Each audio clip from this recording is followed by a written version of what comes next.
ஒரு வயசான பாட்டி தன்னோட பேரனோட வாழ்ந்துட்டு இருக்காங்க. இந்த மாதிரி சமயத்துல அவங்க கிட்ட கையில இருந்த சேவிங் எல்லாமே காலியா போயிடுச்சு.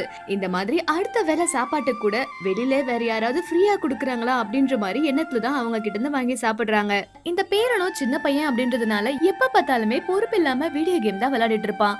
அது மட்டும் இல்லாம அவங்க பாட்டி ஏதாவது வேலை சொன்னா கூட அவங்க பாட்டிக்கு வேலையே செஞ்சு கொடுக்க மாட்டான். தன்னோட பாட்டியோட மருந்து செலவு கூட காசு இல்லாம ரொம்ப கஷ்டப்படுறத பார்த்த இவனும் ஸ்கூலுக்கு போற மித்த லீவ் டேஸ்ல எல்லாம் ஏதாவது வேலைக்கு போலான்னு சொல்லி பார்ட் டைமா ஒரு சூப்பர் மார்க்கெட்ல ஸ்டாக்ஸ் எல்லாம் அடுக்கி வைக்கிற பையனா போறான். இவ்ளோ கஷ்டத்துலயும் தன்னோட பாட்டிக்கு கிடைக்கிற சாப்பாட்டுல பெரிய பங்கா தன்னோட பேரனுக்கு கொடுத்துட்டு அவங்க கொஞ்சமா சாப்பிடுறத பார்த்த இவனும் எப்படியாவது தன்னால முடிஞ்ச அளவுக்கு பாட்டிக்கு ஹெல்ப் பண்ணணும் அப்படின்ற மாதிரி முடிவெடுக்கிறான். அதுக்கேத்த மாதிரி ஸ்கூல்ல ரொம்பவுமே படிக்கவே மாட்டான். ஆனாலுமே இப்ப படிக்கிறதுலாம் அவனுக்கு ரொம்ப புடிச்சு போய் அடிக்கடி ரொம்ப படிக்க ஆரம்பிக்கிறது மட்டும் இல்லாம லாஸ்ட் ரேங்க் வாங்கிட்டு இருந்த அவனும் ஃபர்ஸ்ட் ரேங்க்கும் வாங்க ஆரம்பிக்கிறான். வீக்கெண்ட்ல வேலைக்கு போய் தன்னோட பாட்டிக்கு தேவையான எல்லாத்தையுமே வாங்கி கொடுக்கறான்.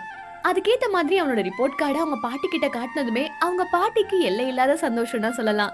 ஏன்னா பொறுப்பு இல்லாம இப்படி இருந்த பையன் இப்படி திடீர்னு மாறிட்டானேன்னு சொல்லி அவங்க ரொம்பவே சந்தோஷப்படுறாங்க. நம்ம வீட்லயும் சின்ன பிள்ளைங்க இந்த மாதிரி இருக்கும்போது என்னடா இவன் ஒழுங்கா படிக்கவே மாட்டேங்கிறான்னு சொல்லி அவனை போட்டு பயங்கரமா நம்ம திட்டிட்டு இருக்கோம்.